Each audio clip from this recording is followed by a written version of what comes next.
Sveika, Šodien pastāstīšu to, kā ievadīt Moneo piegādātāja priekšatmaksas rēķinu.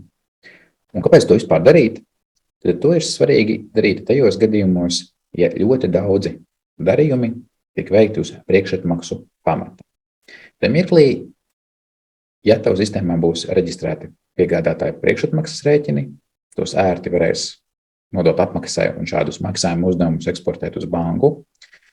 Vai gadījumā, ja uz banku maksājumu uzdevumus neeksportē, mēnešu vai kāda cita perioda beigās, kad importējas bankas failu atpakaļ sistēmā, maksājumu uzdevumi, kas saistīti ar priekšatmaksas rēķinu apmaksu, izveidosies automātiski paši, ja vien maksājot būs norādīti šie piegādātāja rēķinu numuri. Gadījumos, ja piegādātāja rēķinos netiek vadīti priekšatmaksas rēķini, importējot bankas transakcijām nebūs iespējams atrast dokumentu, ko apmaksāt, tad visas šādas bankas transakcijas visticamākais tiks saglabātas ar atpazīšanas nosacījumu samaksāta priekšatmaksa. Bet šiem samaksātās priekšatmaksas bankas transakcijām būs status sagatavots, tad tev tās būs jāiet apstrādāt ar roku un jāatzīmē, ka jā, tās tiešām ir samaksātas priekšatmaksas. Tad gadījumos, ja piegādātāja rēķins būs un bankas transakcijas spēs to atpazīt, tad tāda bankas transakcija maksājuma uzdevumu par šādu priekšatmaksas rēķina apmaksu izveidos automātiski pat. Kā šādu rēķinu ievadīt? Modulī piegādātāja rēķinu sarakstā ar plusiņu veidojam jaunu ierakstu, kurā izvēlamies datumu, aizpildam piegādātāju, ierakstam piegādātāja rēķinā norādīto summu. Tātad man neaizrēķinās, kāds ir potenciālais PVN.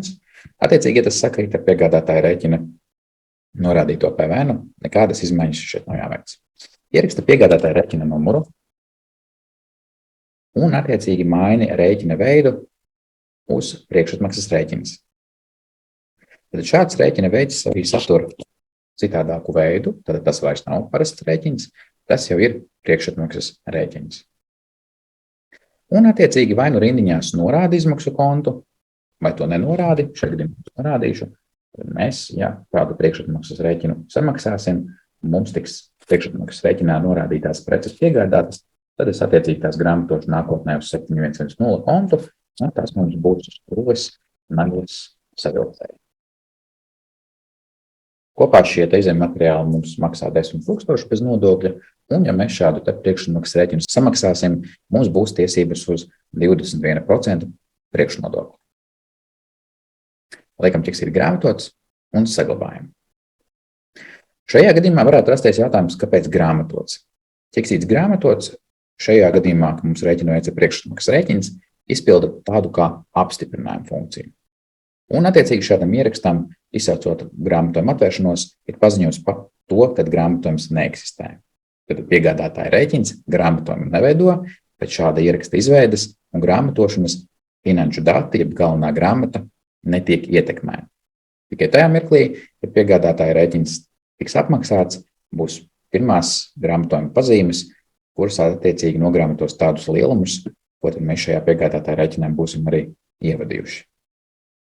Attiecīgi, ja uzskati, ka tomēr, ka no piegādātāja priekšatmaksas rēķina nevēlies atskaitīt priekšnodokli, vai to kaut kādu iemeslu dēļ nedrīksti, tad priekšatmaksas rēķinā izdzēs PVN lauka vērtību un attiecīgi norādi apmaksājumu summu pilnā apmērā un PVN kodu B, tad darījumi bez PVN.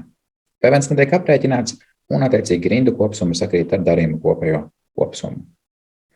Šajā gadījumā mulsinoši varētu rasties sajūta tāda, ka kontā 7110 tiks iegrāmatoti 12 100 eiro, bet šajā gadījumā, tā kā tas ir priekšatmaksas rēķins, atzīmējot ķeksīti grāmatots un saglabājot ierakstam vēl aizvien nav grāmatojuma, attiecīgi tādā veidā mēs apzīmējam tikai maksājumu summu un šo piegādātāja rēķina numuru, kuru tad maksājumu uzdevumā vajadzētu norādīt tad, kad mēs viņu maksāsim.